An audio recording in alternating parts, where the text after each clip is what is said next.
So, hello and welcome back to the Anthrozoology Podcast. I'm Chris and I study cat human relations and discourses surrounding free roaming cats. Hi, my name's Sarah, and I'm looking at unconventional shark-human relationships. Hello, I'm Michelle, and I research human pachyderm relationships predominantly in Nepal. Today, we are delighted to welcome Alisa Rubinstein, and we are going to take this opportunity to promote the student conference that myself, Sarah, and Michelle co-organise, Anthrozoology is International Practice, AIP, and we will add a link in the podcast notes. Alisa was the AIP 2023 Pre-PhD Presentation Award winner, and we were really impressed by her presentation titled Fattening, One Health, an Interspecies Approach to Dismantling the Obesity Epidemic.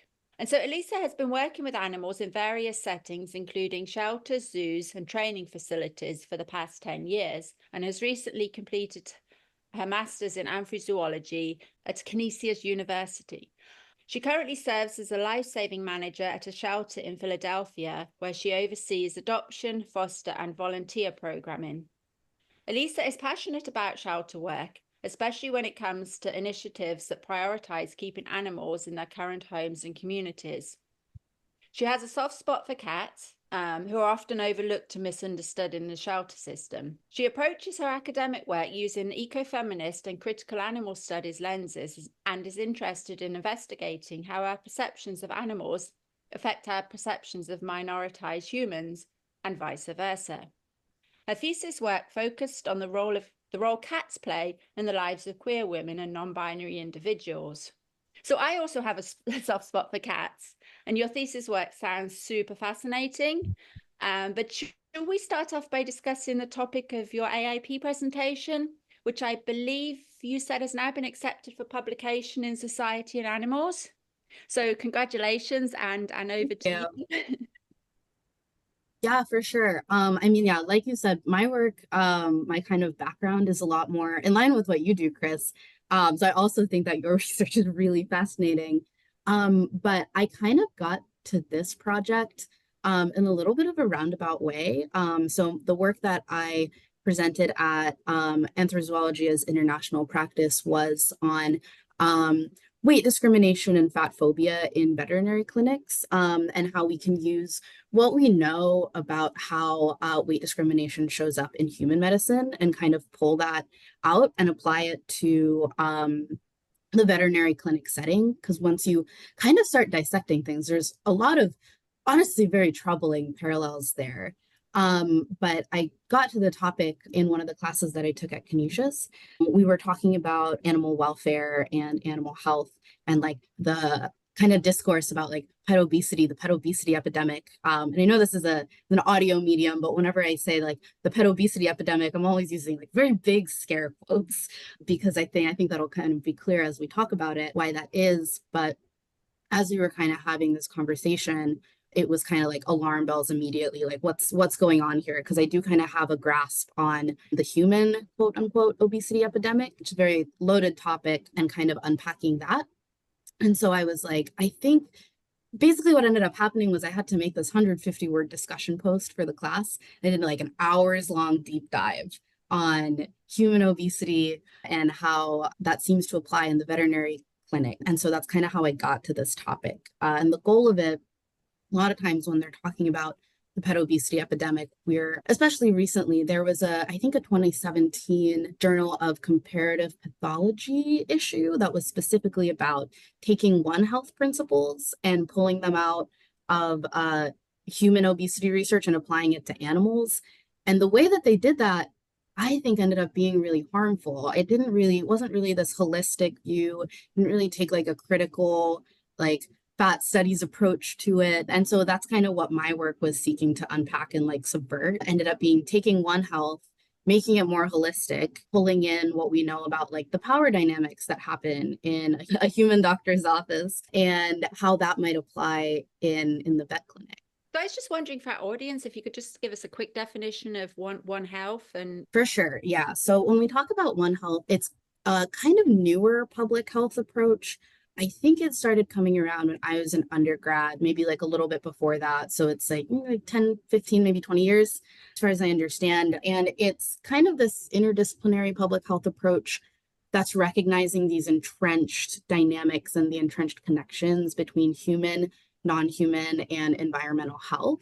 Most often we see it applied to things like zoonotic diseases, kind of as we're encroaching on, animal habitats and changing their environments. We're kind of like coming up, butting heads and like having more zoonotic diseases come up. Also, we see it applied a lot to kind of like the mental and physical benefits of the human animal bond. And so a lot of times we're using it that way. That 2017 article was taking it a little bit further and using the human medicine and applying it to veterinary medicine in terms of the obesity epidemic. But again, when we have human research that's a little bit loaded and maybe biased and erroneous, and then we take that and apply it to animals, I think that's a One Health approach that's ultimately harmful. So that's kind of the background of that concept. So in your AIP presentation, and we'll share the YouTube video with our listeners, you mentioned a couple of key concepts: the weight misconceptions and the stigmatization of fat bodies. Can you talk a little bit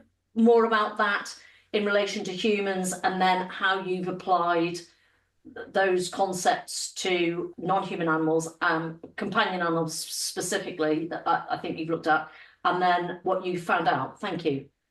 Yeah, absolutely. So I think this is where I tend to talk because there's so much to unpack when you just talk about the human side of it. And I did find it really difficult to kind of like boil it down when I was putting together the AIP presentation.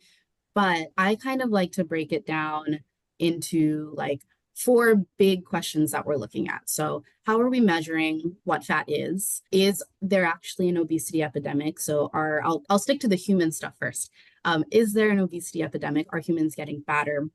And also just a note on the language that I'm using is that fat is the word that a lot of fat liberation activists recommend and prefer. And that's not to say that that's, prescriptive of how anybody should describe their body, but I try to trend towards the word fat since that's what folks tend to prefer. But because we're kind of talking about the medicalized research, I think the terms obesity and overweight are going to come up a lot. They're very deeply stigmatizing terms, but they're very difficult to avoid when we're talking about this. So just kind of note on the language there. But when we're talking about like the obesity epidemic, is there one, right? And then the question that follows is, maybe there is, maybe there isn't. I'll answer that question. But is being fat a predictor of negative health outcomes in and of itself?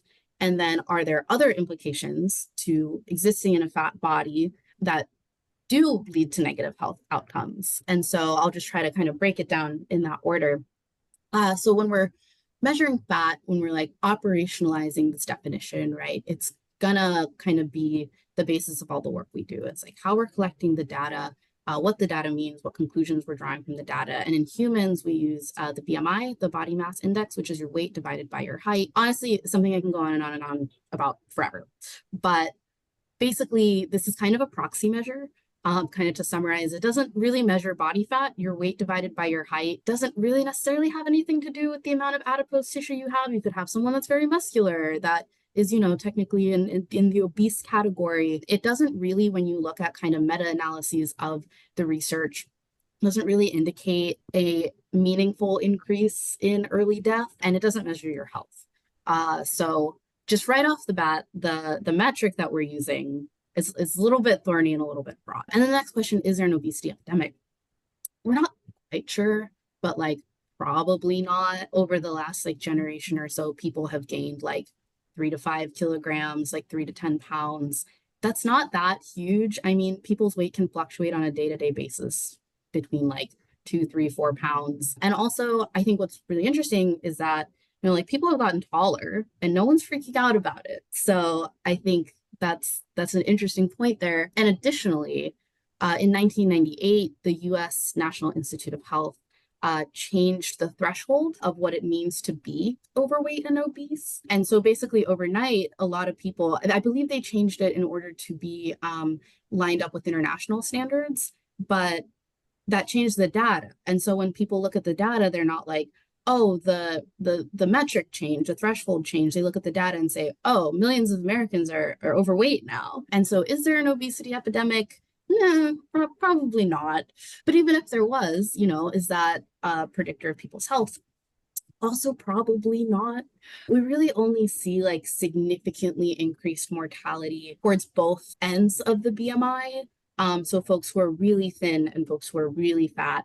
And even those people, I mean, we want to give them the best healthcare possible, right? But if you're kind of in like the overweight and obese BMI ranges, like you're probably fine. They've found that like in some cases, having extra fat can be like protective to your health. And cardiorespiratory fitness is honestly a much better measure of how healthy people are. And that's something we can measure at a doctor's office. And when we encourage people to eat healthy and exercise regularly, a lot of people don't lose weight, but their cardiovascular measures get better. So we know that it's not the weight that's like causing, I guess I shouldn't say that, but it seems less and less likely that it's like the adipose tissue and the fat that's causing negative health outcomes. However, when people are fat, we're, existing in a society where there's a lot of weight discrimination and a lot of weight bias. And that's where it gets really, really grim, because when you're existing in a fat body and constantly told that your body's not right, folks end up dieting and kind of falling into these unhealthy eating patterns. So like, eating disorders, obviously, but they're now finding that weight cycling or yo-yo dieting, where you lose weight, typically your body will adjust to just put that weight back on if you're at the weight that, your body wants to be at. And that weight fluctuation is like constantly putting your body in this like state of stress that might be causing these negative health effects that used to be linked to being fat. And then the part that where we really kind of see the most interesting, I think the part where there isn't as much research in the veterinary setting, but where I think we can make some pretty convincing kind of speculations and conjectures, is what's happening in the healthcare system. Because when we ask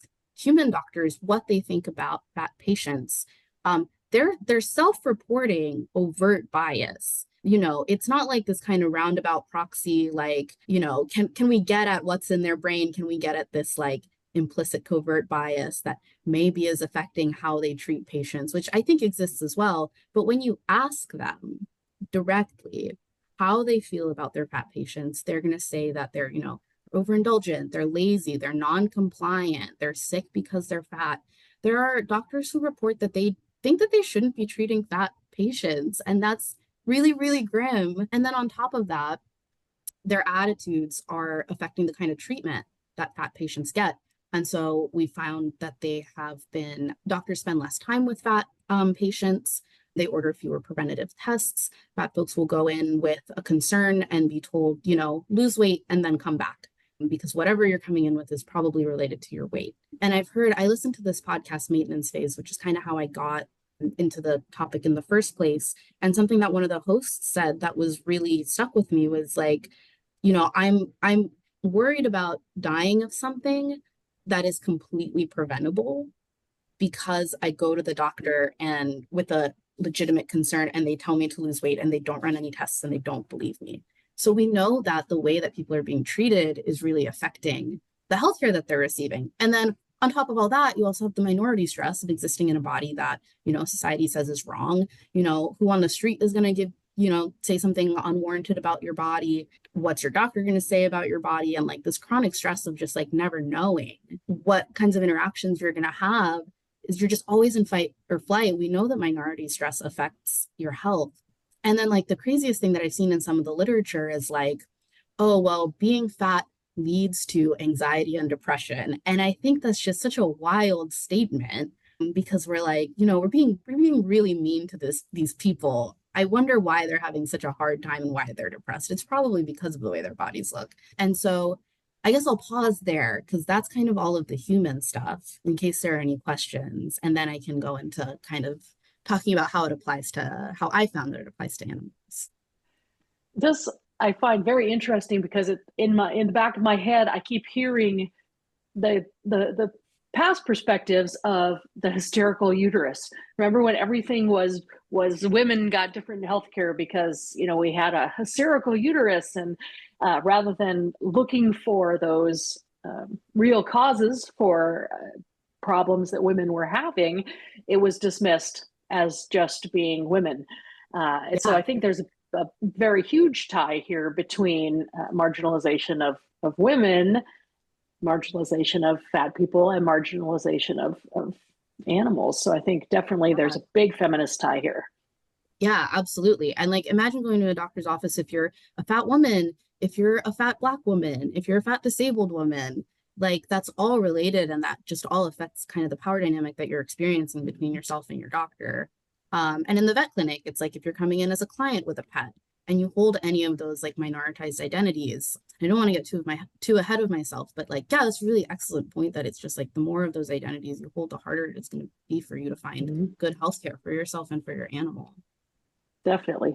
And there's also, I think, the assumption that as, because I am a heavy woman with a disability, there's this assumption that you are disabled because you are heavy, as opposed to being heavy because you are disabled. It's always, the fat is always seen as the cause as opposed to a side effect almost.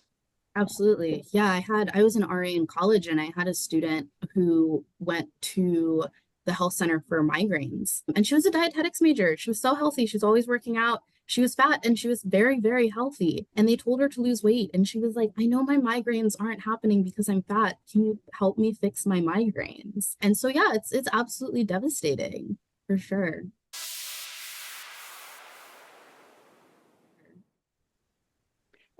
So before we move on to talking about companion animals and the veterinary practice, I do have a quick question, or I wanted to sort of get your perspective on moral panic. And I know you mentioned it in one of your slides in the AIP presentation. I think you mentioned it a little bit in your paper.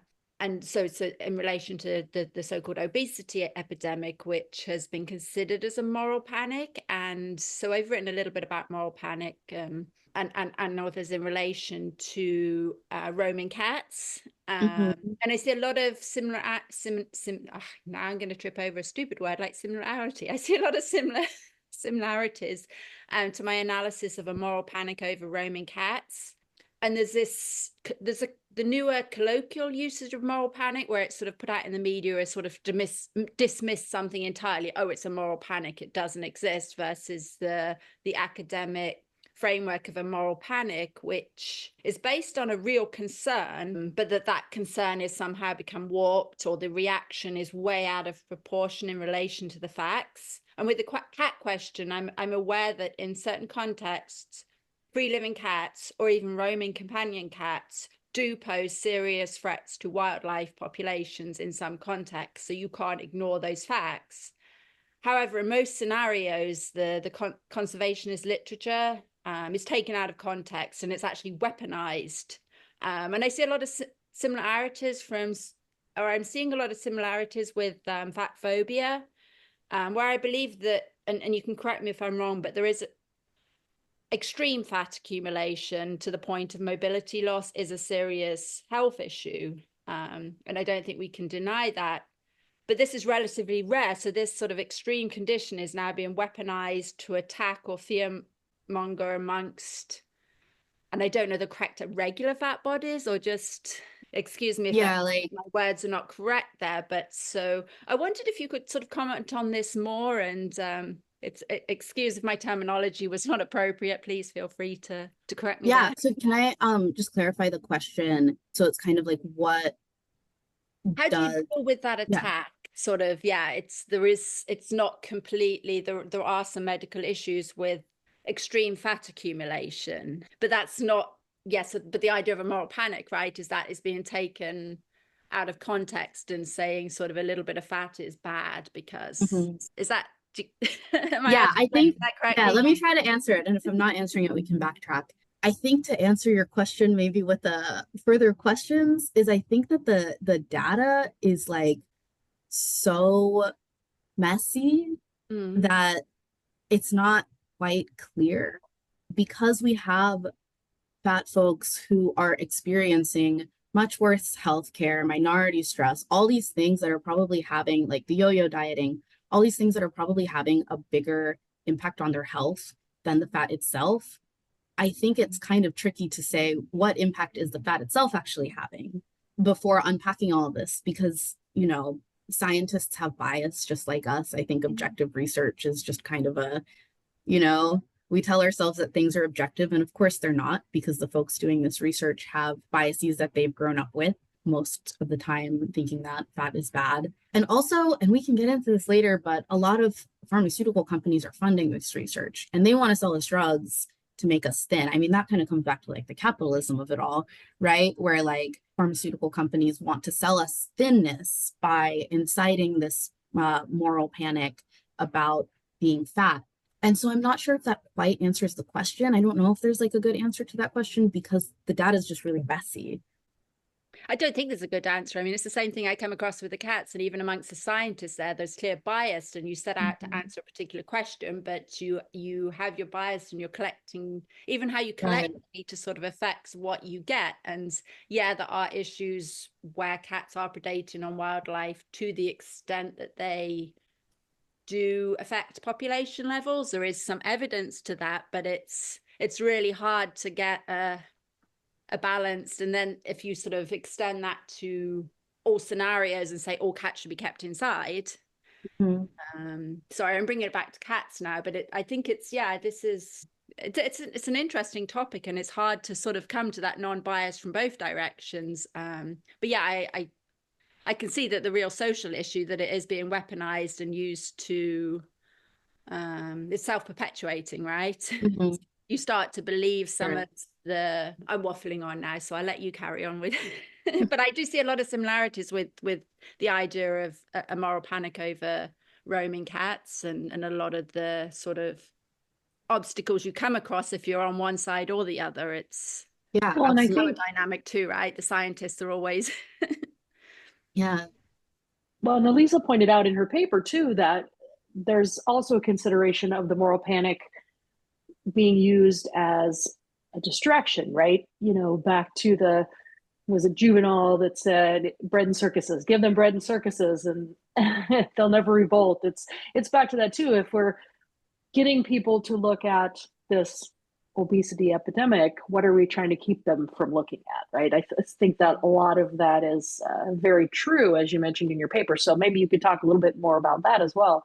Yeah, for sure. Yeah, I think that ties really well into kind of this, where's the research coming from and like who's doing the research. And I think honestly, this is a good segue into the animal side of it, because when you look at the pet obesity epidemic in animals, you're seeing numbers that are anywhere from like 12% of cats are obese and overweight to like 60% of cats are obese and overweight.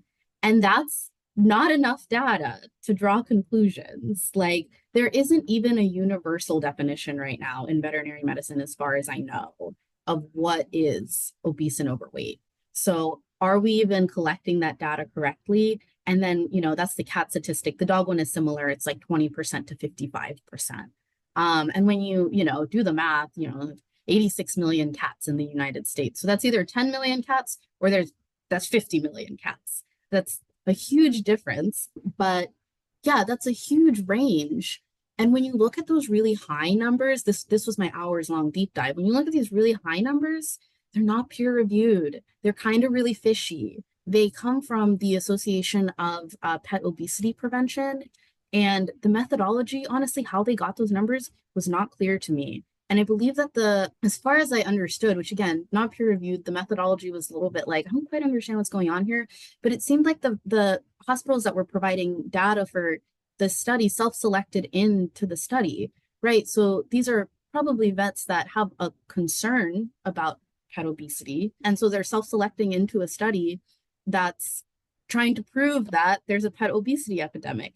And then when you look even further, they're partnering with like these massive food conglomerates, Nestle, Mars, what is it, like Colgate Palmolive, I think. And they're trying to sell us pet food, like the weight loss food, the diet food. When you look on their website, and this was kind of a recent thing I found in preparing for the podcast, but they're starting to talk about like using Ozempic in dogs. So yeah, thanks for joining us for the Anthrozoology podcast, and Lisa.